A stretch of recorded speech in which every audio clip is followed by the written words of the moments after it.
Hey, what's up everybody? Courtney here with a very short, sweet, stretchy practice. I want you to grab a strap. We're gonna lie down, so make sure you've got some space.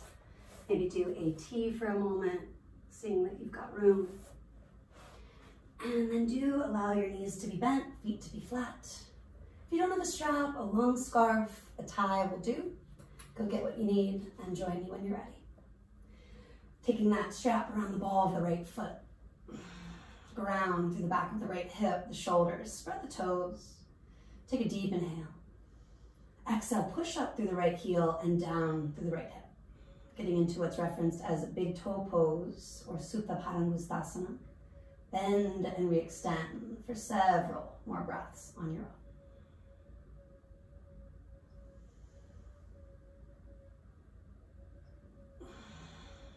You notice if that right thigh wants to fly away and maybe hug it a little bit closer to you on the exhale.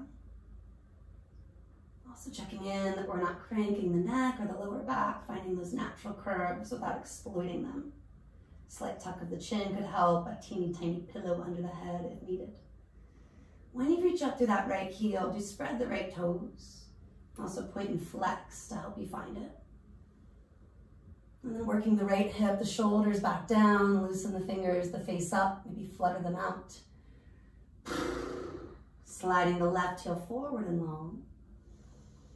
Feel that the inner left thigh is rolling down. Again, the toes are reaching up, that flexion in the foot. You can always point and flex to find it. Work the baby toe back, inner thigh, continuing to release toward the floor, toes toward the sky. Couple more inhales and exhales, drawing the right thigh closer to you on the out breath. Letting it naturally move a little bit away on the in breath. And if you need to bend, re-extend, do. If you just want to hold for these last moments, stay put.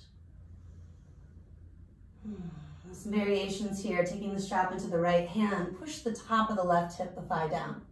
Let your right heel move to the right. A few inches at first, a few more from there. Ground through the left side, so it's more about strength here in the core and a stretch in the inner thighs and groin. Right foot hikes back, maybe look left as the heel moves right. If it's really hard to maintain that lift of the leg, the grounding of the left side, do put a prop underneath the outer right thigh and or the left arm. Last moments, deeper exhales, feeling the navel hug in and up, stabilizing and helping you let go. Now hike that right leg back up to center, switching hands. A breath or two to shake the right hand out, circle the wrist out. Take your right thumb to your right hip, send it forward and down. Eventually reaching right, let your right heel move left, turning the foot out for the first few breaths. Maybe several inches, several centimeters. Pausing where you feel a release in the outer thigh. Bending and re-extending if helpful. And then eventually you will twist, a little bit more of an adjustment of the hips right. I'm gonna bend my left knee to help and kind of scooch to the outer left hip. And then keep rolling your way into that twist where you ground through the right shoulder, maybe look further right. You let the leg travel a little further left without force. Top hand, the strap is helping you find your edge without going too far.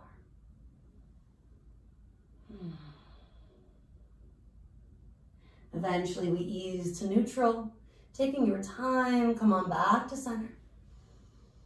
Both hands on that strap for a moment, drawing the baby toe down, the right heel up. And then do tuck the chin, rolling it up, always balancing the stretching with a little bit of strengthening.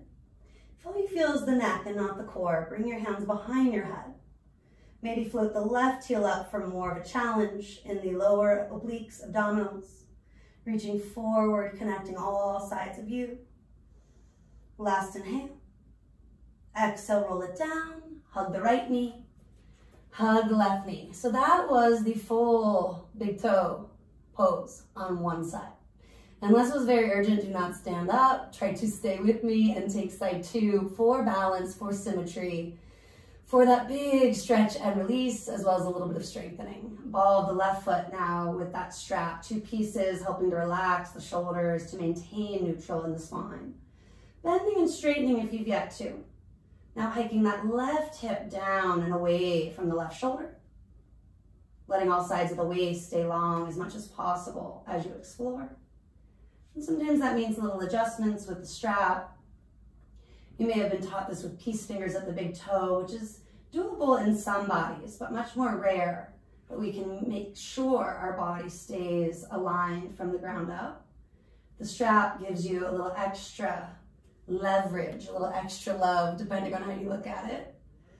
I had a teacher once reference Inspector Gadget, Go-Go Gadget arms. If you have any idea what I'm talking about, cool. I just definitely aged myself. Slide the right heel forward and long, roll the inner thigh down, the toes up. A little pointing and flexing, brightening the toes, kind of waking up that idea of rolling inner thighs kind of toward each other to feel that space in the hamstrings, which is more obvious, but also the lower back. If you want to join me in bending and straightening one more time, do.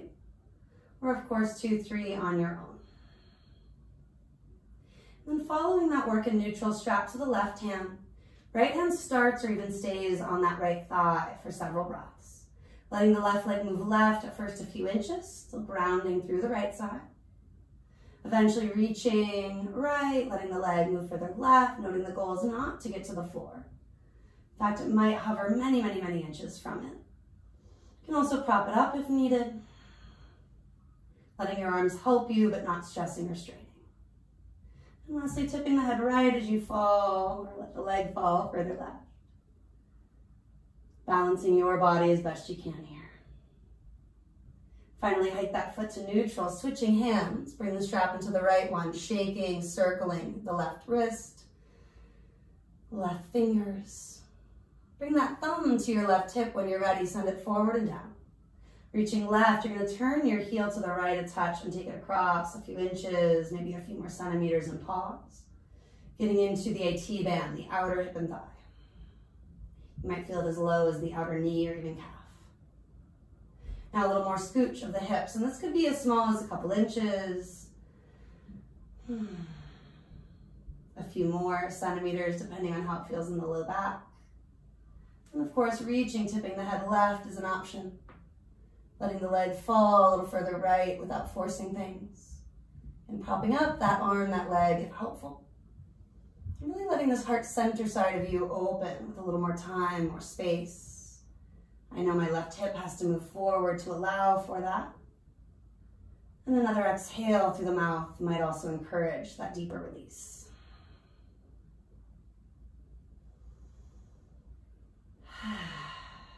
Eventually climb to center. Almost there, both hands on the strap. Take a breath or two, evening it out. Tuck the chin, rolling it up. Balancing out, the stretching with a little strengthening. References Sthira Sukham Asanam in yoga. Effort and ease, and strength and flexibility. Final inhale, exhale, roll it down from there. Draw the knees in. Rock it all out. Circling the body at least once or twice one way, then the other.